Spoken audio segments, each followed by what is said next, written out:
नहीं सुख दुख, ना नहीं सुख चैन, नहीं सुख चैन, नको दुख भाई दाई, नहीं सुख चैन नको दुख दाई। तुम्ही ब्रह्म बाप, तुम्ही ब्रह्म बाप, ब्रह्म, हाँ तुम्ही ब्रह्म बाप, बाप, बाबा बाप ये रहा, हाँ, तुम्ही ब्रह्म बाप, बाप बाप हाँ, बाप बिना पिता, हाँ बिना कुल भाई, तुम्ही ब्रह्म बाप बिना कुल भाई, बिना स्थूल तुम नहीं कुल, कुल कुल कु, कुल हाँ कुल, बिना कुल भाई। हाँ हाँ, देखो क्या कहेंगे महाराज, नहीं सुख चैन, चैन समझते हो क्या? भजन में जो दिखाई देते हैं वो चैन ही तो देखते हैं। तो वो स्थिति आने पर बीच में ये चैन दिखाई देगी। चैन का मतलब क्या है कि आप सही रास्ते से जा रहे हो, अभी मंजिल पे नहीं पहुंचे, कोई प्रकाश दिखता है, किसी किसी को ध्वनि सुनाई देती है, ये क्या है? चैन है। आप उस रास्ते से जा रहे हो, ये उसका प्रमाण है। मगर जब वहां पहुंचोगे तो क्या होगा? नहीं सुख चैन, ये जो माया का सुख है तीन लोक का, जिस सुख के बाद हमको दुख मिलता है, ये ऐसे दुख वाले सुख वहां नहीं है। वहां कोई चैन तमाशा परिचय चमत्कार नहीं है। नहीं सुख चैन नको दुख दाई, नको दुखदाई, वहां दुख देने वाली ऐसी कोई भी वस्तु नहीं है, आपको दुखी करने वाली। और यहाँ बिना मांगे कई चीजें हैं, बिना दुख को मांगे दुख देने वाली कई चीजें हैं। कैसे? कोई बिना मतलब के गाली गलौज कर देता है, कोई धक्का लगा के चला देता है, दुखदाई है। कोई हमारी निंदा करता है, कोई हमारे स्वभाव के बारे में बोलता है, किसी को बहू ठीक नहीं मिलती तो किसी के सास ठीक नहीं है, तो किसी का भाई ठीक नहीं है, तो किसी का बेटा ठीक नहीं है, किसी को पत्नी ठीक नहीं मिली तो किसी को पति ठीक नहीं मिला। ये क्या है? दुखदाई। हम एडजस्ट कर रहे हैं, क्या कर रहे हैं? जोर जबरदस्ती से एडजस्टमेंट हो रहा है। आप जाएंगे कहाँ?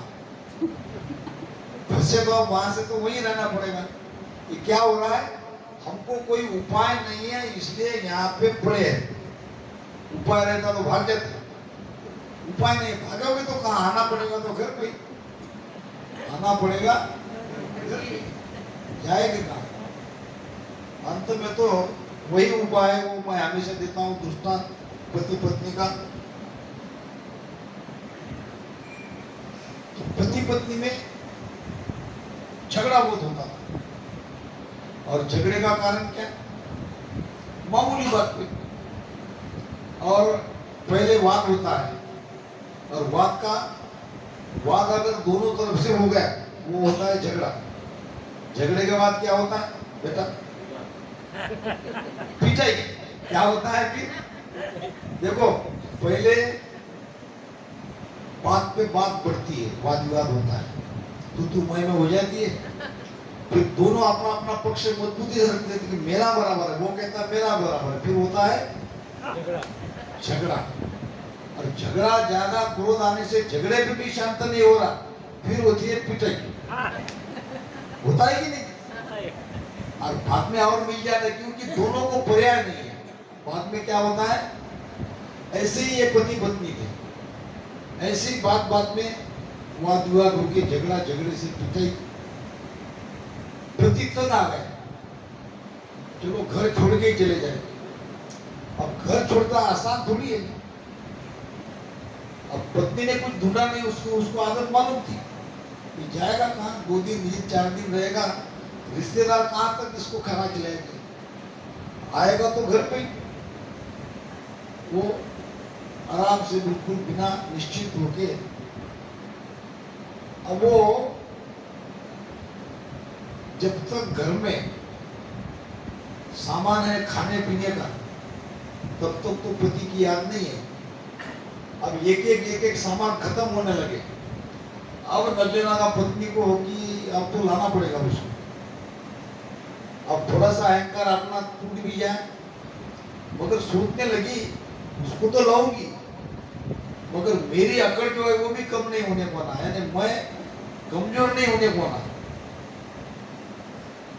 तो क्या किया उसने, जहां बैठा था वहां गई, और वो बैठा था एक जगह ऐसे ध्यान करके, आप कोई भेद नहीं, कोई शब्द नहीं, ध्यान क्या लगेगा, ऐसे ही गया था।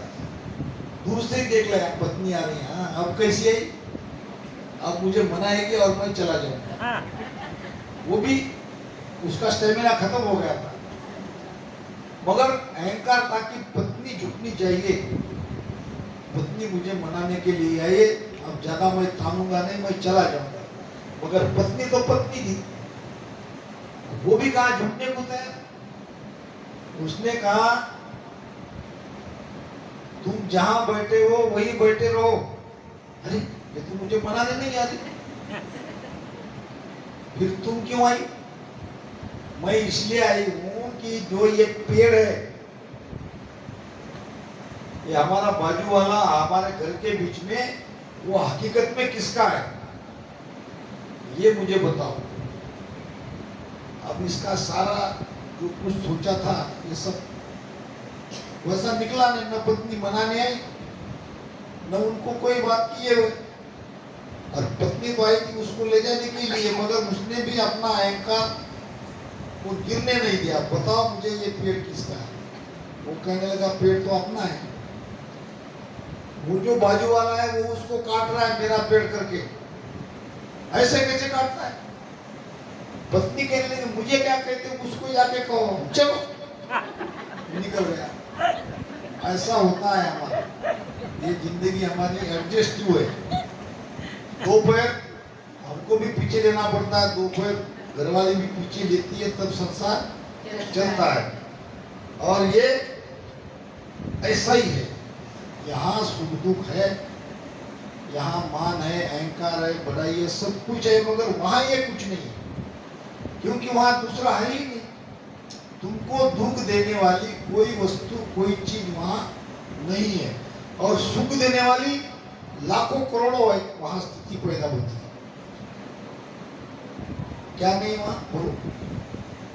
नहीं बाप क्या है ना, तुम ही ब्रह्म बाप, हाँ बिना कुल भाई।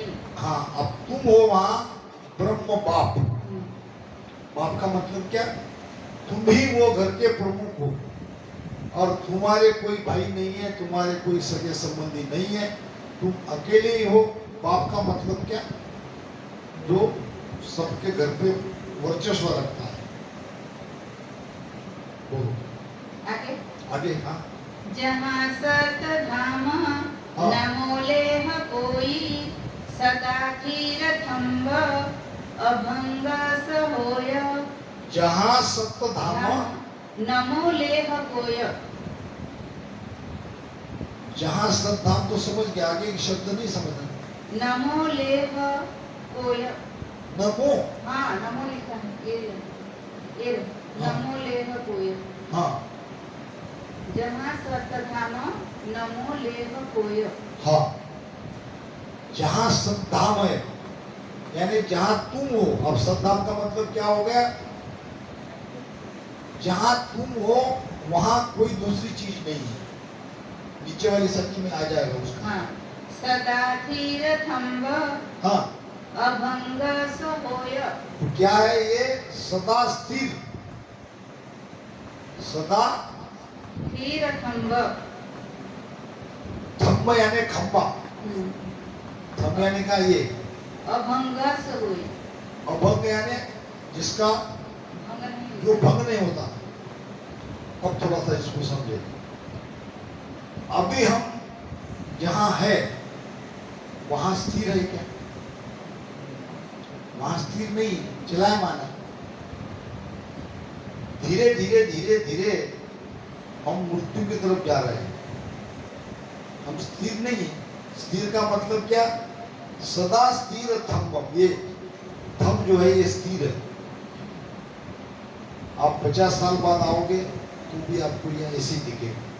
100 साल बाद आओगे थोड़ा बहुत जीर्ण होगा क्योंकि ये बनाया है तो, मगर ये आपको दिखेगा।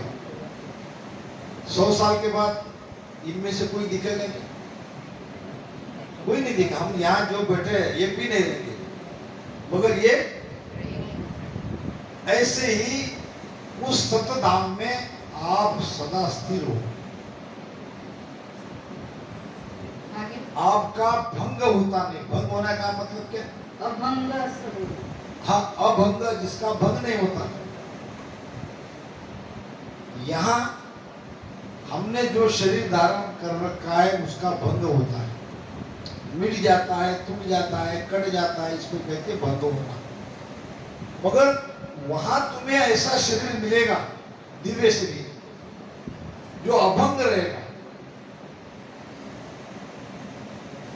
सदा स्थिर थंब अभंग अभंग सहोय।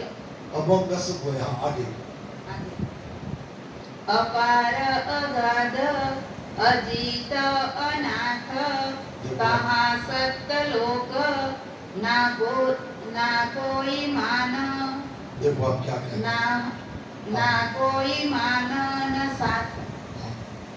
अब देखो हमको सतलोक कैसे कहा गया, ये ऐसे बता के ये ऊपर चले गए तो हम पहुंच गए, ऐसा बताया गया।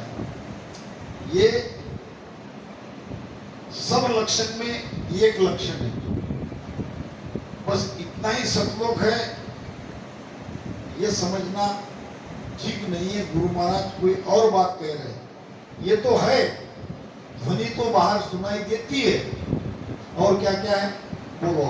अपार अगाध। बस बस अपार, वहां हम कैसे है?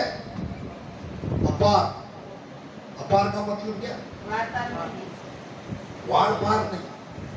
हम कितने लंबे हैं, कितने चौड़े हैं, कैसे दिखते हैं, हमारा कोई वार पार नहीं। जैसे परमात्मा का वार पार नहीं, वैसे हम वहां अपार हो जाते हैं। यहाँ हमारा पार है। कैसे? 21,600 श्वासा जा रही है और ये खत्म होते ही हमारा पार लग जाएगा। हम केवल फोटो में रहेंगे, हमारा यहाँ पार है। हमको लोग जान सकते हैं, समझ सकते हैं, हम भूतकाल बन सकते हैं। अभी वर्तमान में है, मगर वर्तमान से हम भूतकाल में जा सकते हैं, क्योंकि हम अपार नहीं है। मगर हमारे अंदर जो सतलोक है, महाराज कहते हैं सब माई सतलोक है, हम बैठा था माया मोसू लपटिया ताते दर्शे माई। ये साकी निकालो मैं दे सब माई सब। आगे तो अजित अनाथ।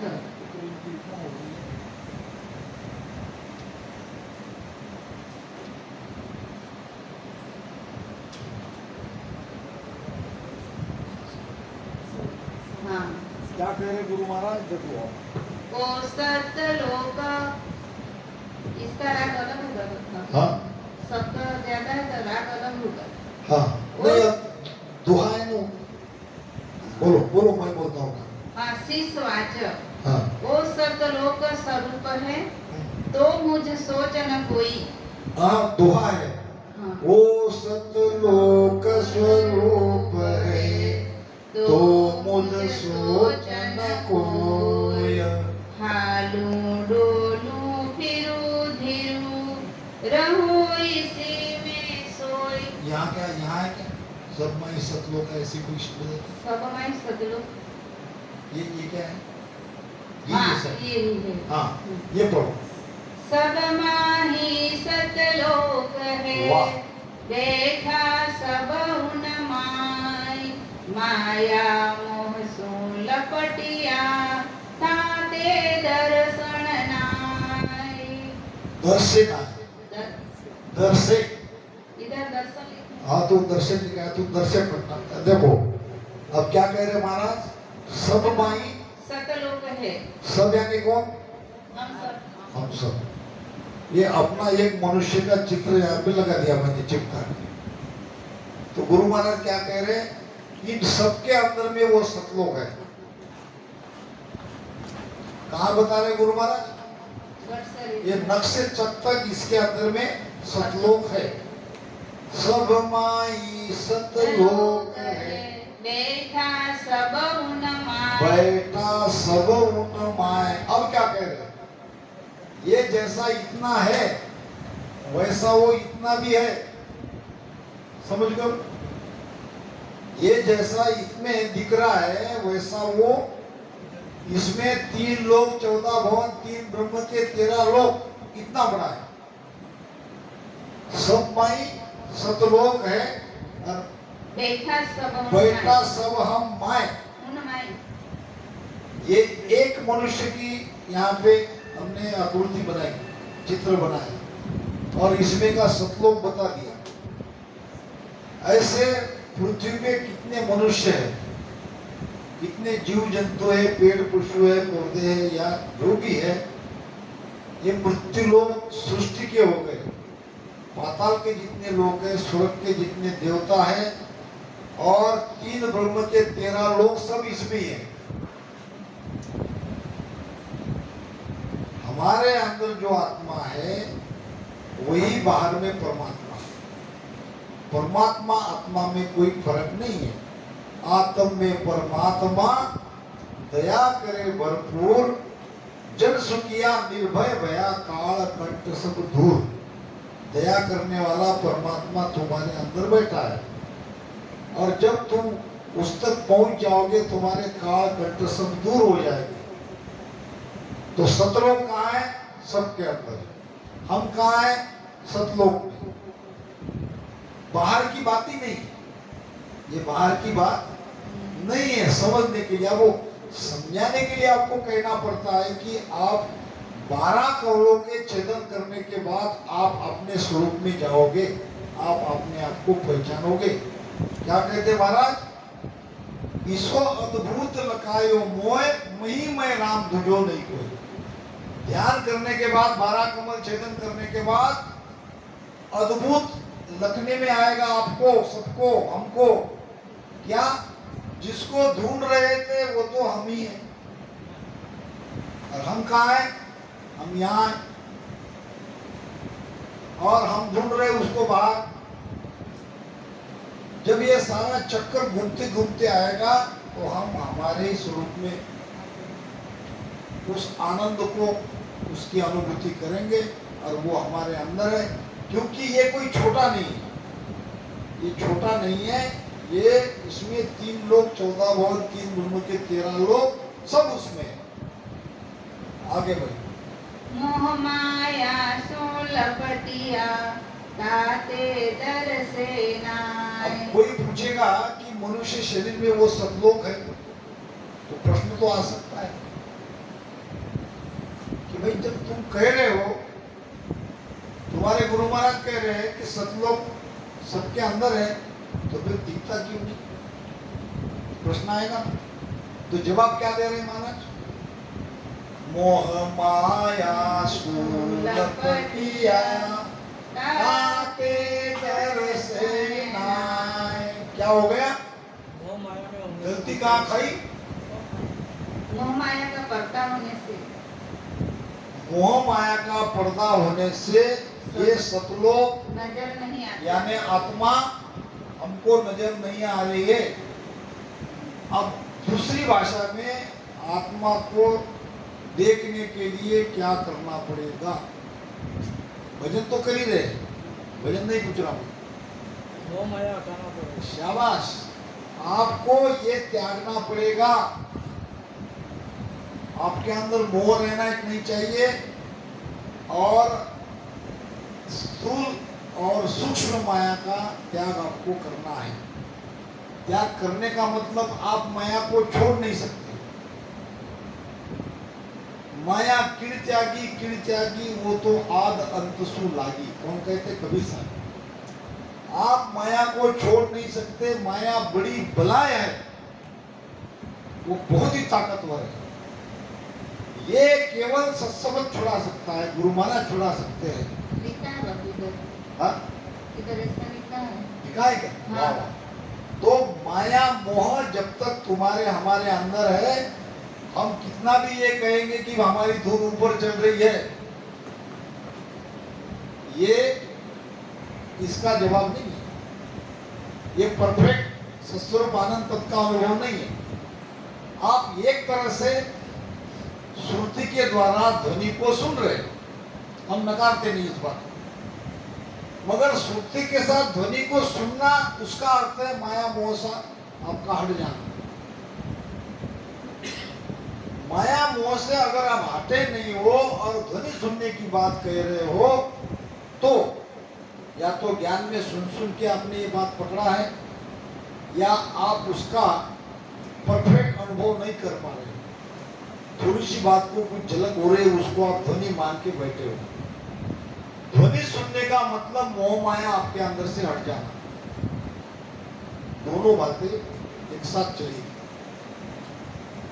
अब माया मोह से मैं हट गया, भजन भी कर रहा हूं, दूसरी तरफ की बात कह रहा हूं, दिखता भी है वो माया मोह से अब उतना नहीं है, भजन भी कर रहा है, मगर ध्वनि नहीं सुनाई दे रही, तो भी हम कह नहीं सकते उसको वो पहुंच गया, क्योंकि तुम्हारा भजन का इफेक्ट ध्वनि पे आएगा। श्रुति वो ध्वनि सुनने में मग्न हो जाएगी और साथ ही साथ माया मोह से आप दूर हो जाओगे। आपका कुछ नहीं कर लेगी, आपका कोई बिगाड़ नहीं सकती। एक व्यक्ति था, रात में सोया, सोने के बाद सपना आया। सपना आता है? आता बेटा? आता है। कुछ याद रहता है, कुछ याद नहीं रहता है। उसको याद आया, सपने में आया शनिदेव। क्या आया? अब शनि महाराज आते ही घबरा गया, जैसे तैसे दिन निकल गया, भागा गया पंडित के पास। अब ऐसे उपाय तो पंडित जी बताते, गांव में रहते ही। पंडित जी गजब हो गए। अरे क्या हुआ? बहुत डर गया, पसीना हो गया, अब तक मेरा डर नहीं भागा। अरे हुआ क्या ये तो बताओ। शनिदेव को मैंने सपने में देखा। अच्छा कोई बात नहीं, मैं हूं, मेरे पास सारे इलाज है। तो ऐसा करो, काला वस्त्र लाओ। कौन सा? काला वस्त्र 10 मीटर। अब 10 मीटर काला वस्त्र, वो कहने लगा मैं तो गरीब आदमी। पहले उन्होंने मांगा काली गाय, काला वस्त्र तो बाद में मांगा। पहले क्या मांगा? काली गाय, क्योंकि इन लोगों का ऐसे ही चलता है कि ये काली गाय ब्राह्मण को दान कर दो। ब्राह्मण कौन? वही स्वयं। अब वो कहने लगा काली गाय तो नहीं है तो खरीद लो, खरीदने के लिए पैसे नहीं है। तो ठीक है, दूसरा उपाय बताओ। दूसरा उपाय कहा उसने, काला वस्त्र लाओ 10 मीटर। अब एक काली गाय से काला वस्त्र तो कम में पड़ता ना। अब ये कहने लगा इतना पैसा भी मेरे पास नहीं, न गाय ला सकते हो, न वस्त्र दे सकते हो, फिर शनि कैसे भागेगा? ठीक है, मैं तीसरा ऑप्शन बताता हूं, ना नहीं करना। उड़द की दाल लाओ 10 किलो। उड़द की दाल समझते हो ना, काली रहती है। अब ना नहीं करना, नहीं तो तुम्हारा शनि पीछा नहीं छोड़ेगा, फिर मुझे नहीं कहना। अब वो कहने लगा 10 किलो उड़द की दाल भी लाने के लिए मेरे पास पैसे नहीं है। फिर पंडित जी कहने लगे जाओ बाबा, जब तुम काली गाय नहीं ला सकते, तुमको उसमें भी ऑप्शन बताया कि 10 मीटर वस्त्र ला, वो भी नहीं लाए, और 10 किलो उड़द की दाल नहीं ला सकते, तो शनि तुम्हारा क्या बिगाड़ेगा? शनि क्या बिगाड़ेगा तुम्हारा? जाओ, वैसे भी तुम मुक्त हो। यानी क्या कह रहे साकी, क्या कह रही महाराज की? माया मोसु लपटिया ताते दर्शे ना है, उसके आगे की उसके आगे हाँ जन सुख देव तो सो कहे। नहीं, इसके आगे ये ठीक है, ये क्या ये तो हो गई बाबू। हो गया हाँ। ये जन सुख देव तो सो कहे, हाँ। निज मन को समझाय। हाँ। सत शब्द सतलोक में, उत्पत्ति परलो नाय। जन सुखदेव तो सु कहे, निज मन को समझाए। किसको कह रहे? निज मन को, तुम्हारी अंतरात्मा को, तुम्हारे मन को नहीं समझा रहे महाराज। जन सुखदेव तो सु कहे, निज मन को समझाए। सत्य लोक, सत शब्द सतलोक में, हाँ उत्पत्ति परलो नाय। अब क्या है सतलोक में? अब बात आ जाती पकड़ में। अब उत्पत्ति परलो नाय। सतलोक में क्या है? ये तो नई वाली चीज बता रही है। वहां एक चीज है और एक चीज नहीं है। पहले है क्या वहां? सत शब्द सतलोक में, वहां सत्शब्द है उत्पत्ति परलो नाय। और उत्पत्ति प्रलय नहीं। क्या नहीं है वहां? क्या है? वहां सत्शब्द है, वहां उत्पत्ति प्रलय नहीं। उत्पत्ति प्रलय का कारण है वासना, वहां इच्छा नहीं है, वहां सत्शब्द है। इसका मतलब बिना सत्शब्द जगह आप सतलोक में जा ही नहीं सकते, क्योंकि आपको ले जाने वाला वही है और वो आता है सदगुरु कृपा से।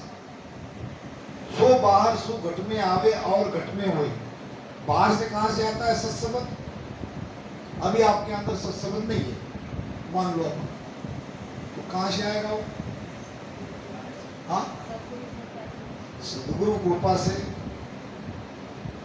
अच्छा, सदगुरु में अगर वो नहीं है तो, सदगुरु में अगर वो चीज नहीं है, ठीक है, वो कितना भी कृपा कर ले, जो चीज उसके बाद है ही नहीं, वो कैसे आपको देगा? बात तो सुना मैंने बहुत बढ़िया बताई। सदगुरु कृपा से वो सत्संग आता है, यानी बाहर से आता है। बाहर यानी किसमें है वो? एक शरीरधारी सदगुरु में। तो आपको राम राम भी करना है तो पहले ऐसे व्यक्ति को ढूंढना पड़ेगा, शरीरधारी को, जिसके अंदर वो चीज है,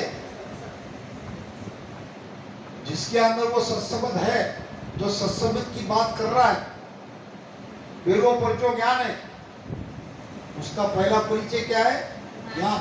ज्ञान, ज्ञान कौन सा दे रहा है? ज्ञान वो अगर आपको 20-20 नाम ही रटा रहा है, 4 महीने पहले आया था, दोनों आती जाती सांस में राम राम लो, 4 महीने बाद आया आती जाती श्वास में राम राम लो, 10 साल बाद आया आती जाती श्वास में राम राम लो,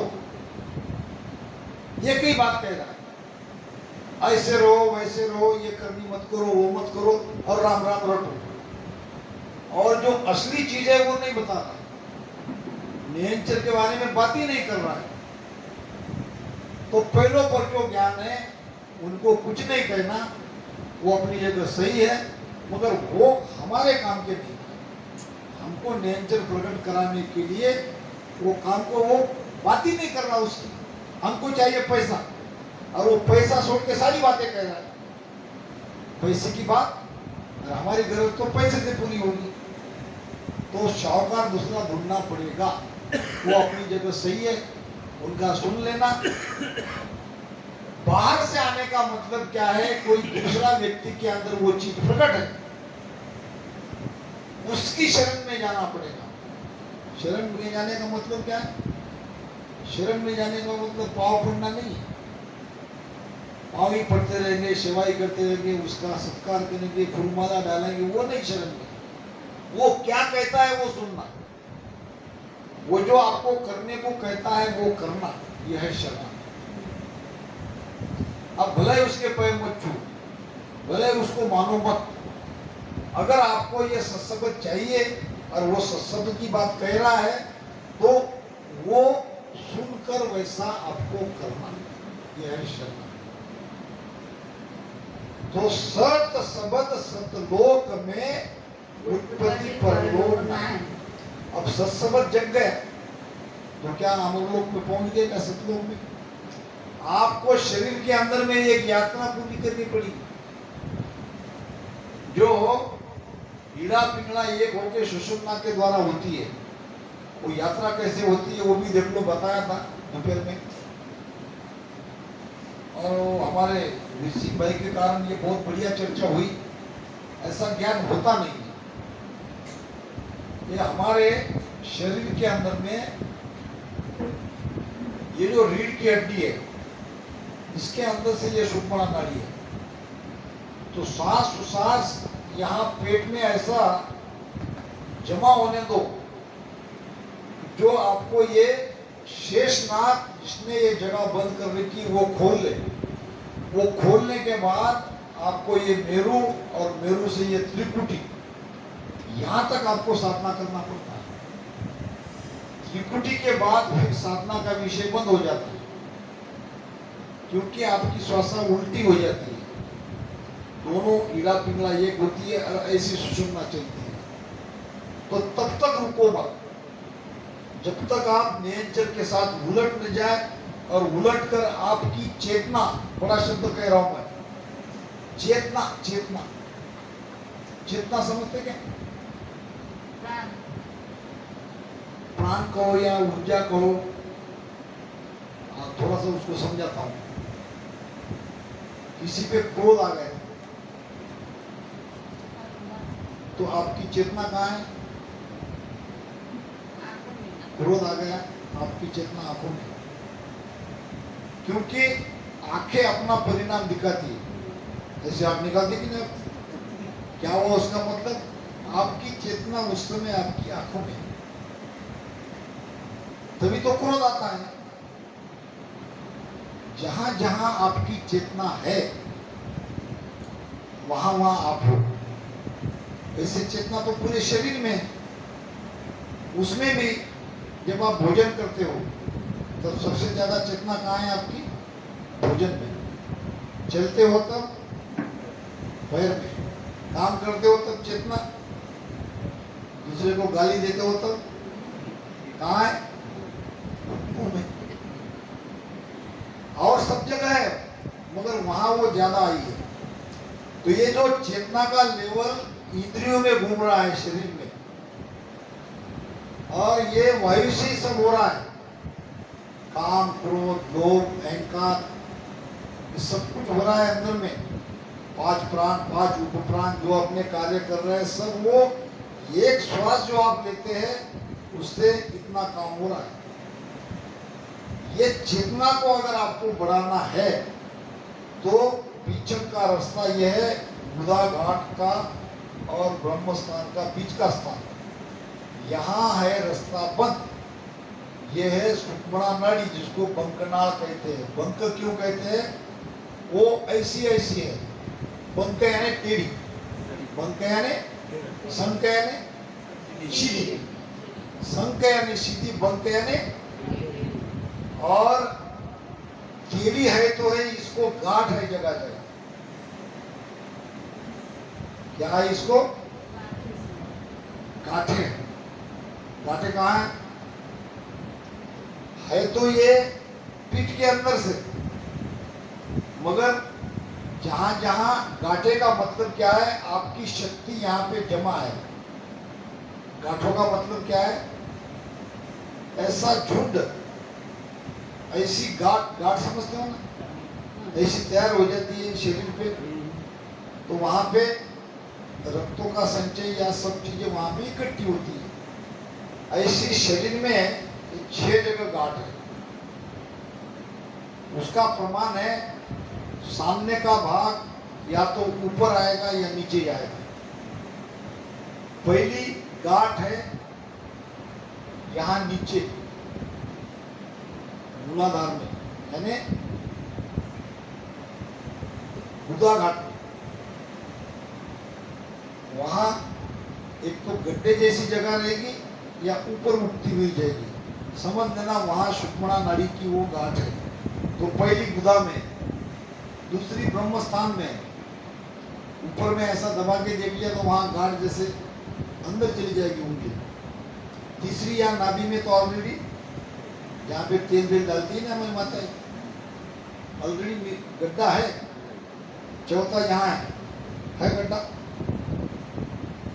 दोनों छाती के बीच में।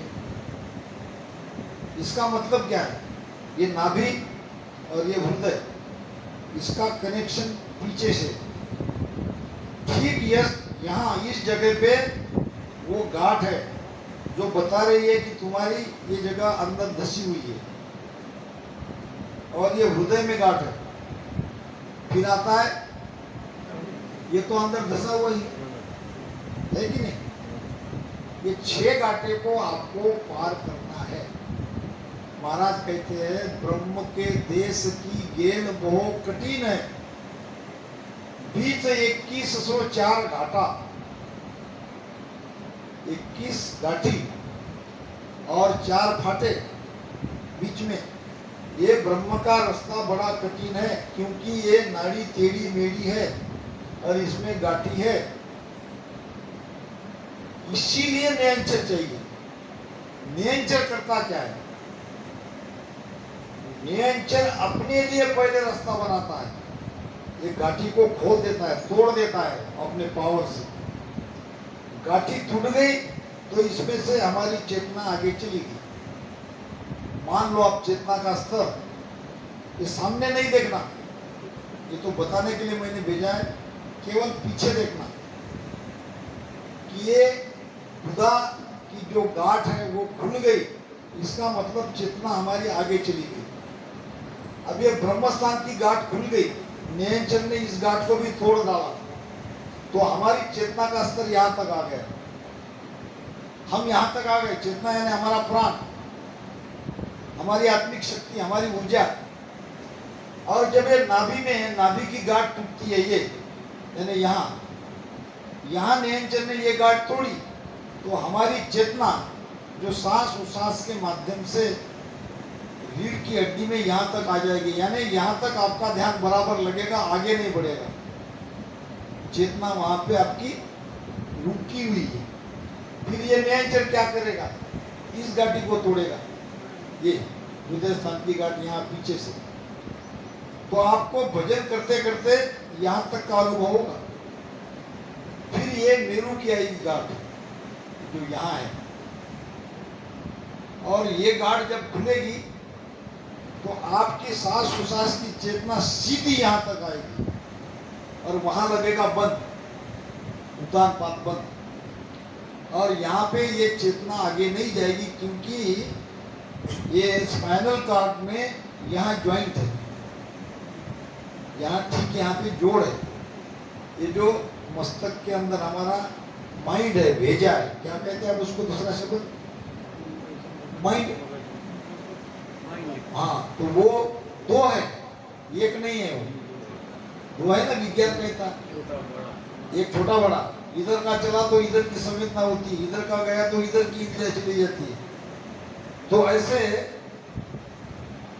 ये सुषुम्ना नाड़ी वहां तक जाती है, और वो माइंड में से यहाँ त्रिकुटी में आती है, त्रिकुटी से 10वें द्वार में जाती है। तो हमारे चेतना के स्तर को एक एक गांठी को पार करते करते जब यहाँ आ जाएगी, तो यहाँ भी अंदर गड्ढा है, 7वां है कि नहीं। यह आज्ञा चक्र या त्रिकुटी या तीसरा नेत्र, ये अगर खुल गया तो आप प्रकृति के परमात्मा के सारे सिद्धांत को समझ लोगे। कहाँ क्या हो रहा है ये आपको समझ में आएगा, क्योंकि आपका तीसरा नेत्र खुल गया। महाराज कहते हैं दिव्य नेत्र माया का खुलिया ब्रह्म खंडित सूझे के सुकरा, ब्रह्म का खुलिया परम पद बूझे। उसके आगे कहा है ऐसो ज्ञान प्रकाशो आई, दिव्य नेत्र जब खुला। ये दिव्य नेत्र, यहाँ ज्ञान का प्रकाश होता है। इसलिए जल्दबाजी मत करो कि हम त्रिकुटी में आ गए, त्रिकुटी से पार भी हो गए, क्योंकि आगे बहुत कुछ होना बाकी है। ये दिव्य नेत्र चलेगा तो आप पास ज्ञान आप जानोगे। दिव्य दृष्टि खुलने के बाद मद ज्ञान, अवध ज्ञान, मन परिचय ज्ञान, सूरत ज्ञान, केवल ज्ञान आपको समझ में आ जाएगा। देव सिंह भाई मेरे घर पे आए तो क्यों आए, उसके मन में क्या है। दूसरा अवध ज्ञान, अवधि ज्ञान कहते हैं उसको। 1000 कोष में 100 कोष में क्या हो रहा है वो यही उसको समझ जाएगा, यहाँ त्रिकुट में जानते हैं। ये अपना काम नहीं है, ये चमत्कार परिचय बताना अपना नहीं है, मगर ये बेनिफिट है। तो चाहे उसका लाभ लो या मत लो, लेगा तो अटक जाएगा। ऐसा बताना शुरू कर देगा तो लोगों की भीड़ लग जाएगी, ना आपको भजन करने देंगे ना आपको ज्ञान करने देंगे। हमारा बताओ, हमारा कई प्रॉब्लम है। तो ये अज्ञा चक्र खुलते ही आपका तीसरा नेत्र खुल गया।